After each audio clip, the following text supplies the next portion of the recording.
Alhamdulillah. Quelques conseils à mettre en application, particulièrement pendant les 10 dernières nuits du mois de Ramadan, mais pas que. Le but, c'est de s'éduquer au maximum pendant le mois du Ramadan afin de continuer à adorer au mieux Allah subhanahu wa ta'ala en dehors du mois de Ramadan. Le premier des conseils, et particulièrement pour les hommes, gardez une bonne relation avec les mosquées, de telle sorte que vous ne lâchez jamais la prière de l'Isha, au moins la prière de l'Isha et la prière de Subh, à la mosquée. Les 5 prières, si vous les faites à la mosquée, c'est encore mieux, mais au moins ces 2 prières. Et pourquoi pas? Alors que le prophète alayhi salatu wassalam nous dit: Man salla al-isha fi jama'a, fa ka'annama qama nisfa al-layl. Celui qui prie l'isha en groupe, et particulièrement dans les mosquées, c'est comme s'il avait prié la moitié de la nuit. Et celui qui prie subh en groupe, c'est comme s'il avait prié la nuit tout entière. Parmi les grandes récompenses, qui découle de cette bonne relation avec les mosquées, le prophète alayhi salatu wassalam nous dit: Bashiril mashsha'ina fi dhulami ila al-masajid binouri tam yawm al-qiyam. Allahu akbar. Annonce la bonne nouvelle à ceux qui se rendent à la mosquée dans l'obscurité, particulièrement donc la prière du subh et la prière de la nuit. Annonce-leur la bonne nouvelle d'une lumière au jour de la résurrection. Cette obscurité sera lumière au jour de la résurrection. Allahu akbar. Parmi les grands mérites aussi qu'il y a de se rendre dans la mosquée, le prophète alayhi salatu wassalam, nous dit que toute personne qui fait les ablutions à la maison et ensuite il se rend à la mosquée ou revient de la mosquée, pour chaque pas il aura un péché enlevé et l'autre pas Allah l'élèvera d'un degré. On poursuit encore avec cette bonne relation avec la mosquée, la prière en groupe. Le prophète alayhi salatu wassalam, il nous dit: Man qama ma'al imam hatta yansarif.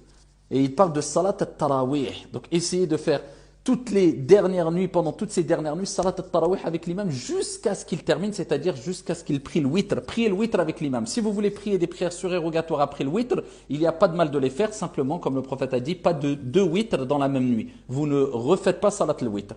En tout cas, essayez de prier toutes les prières de tarawih avec l'imam jusqu'à ce qu'il termine, car le prophète alayhi salatu wassalam a dit: celui qui prie avec l'imam jusqu'à ce qu'il termine, il lui sera inscrit la prière de la nuit complète. Regardez la grande récompense qu'il y a. Parmi les choses à faire, c'est du dhikr, de manière générale. Occupez votre langue énormément, afin de faire partie des gens qui vont faire beaucoup de dhikr lors de la nuit du destin, meilleur que 1000 mois. Dites beaucoup subhanallah, alhamdulillah, la ilaha illallah, Allahu akbar, la hawla wa la quwwata illa billah, astaghfirullah, pendant ces 10 dernières nuits, et même en dehors. Tout simplement parce qu'Allah il nous dit...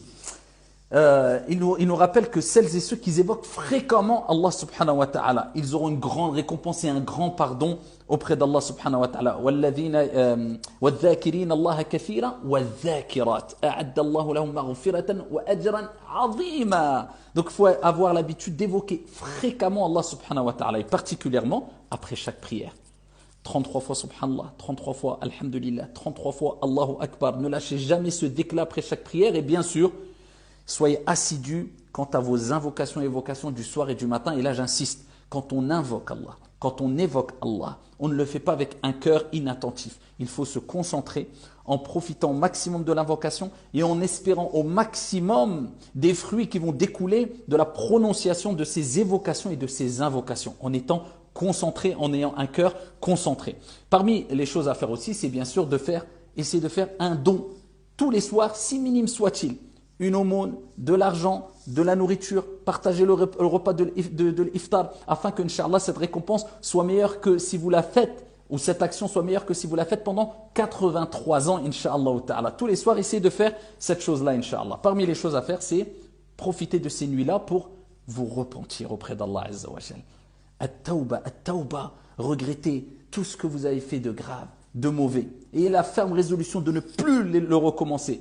Abandonnez ce mal maintenant, c'est le moment. Vous savez que pendant ces nuits-là, pendant ces nuits bénies, les bonnes actions sont multipliées. Et Inch'Allah Ta'ala, si vous vous repentez pendant ces nuits-là, cela sera sûrement plus bénéfique pour vous que si vous faites votre repentir en dehors, parce qu'il y a une certaine facilité, il y a une bénédiction, il y a une miséricorde qui s'accentue pendant ces nuits-là. Repentez-vous, c'est le moment. Tu ne faisais pas la prière, fais ta prière. Tu mangeais du haram, arrête. C'est maintenant, c'est le moment, abandonne le haram, t'inquiète pas, Allah Azza wa Jalla c'est le riche par excellence, il t'ouvrira plusieurs autres portes. Tu faisais du mal aux gens, arrête, repens-toi, regrette, demande pardon, va de l'avant. Tout ce que tu faisais de mal, maintenant tourne la page.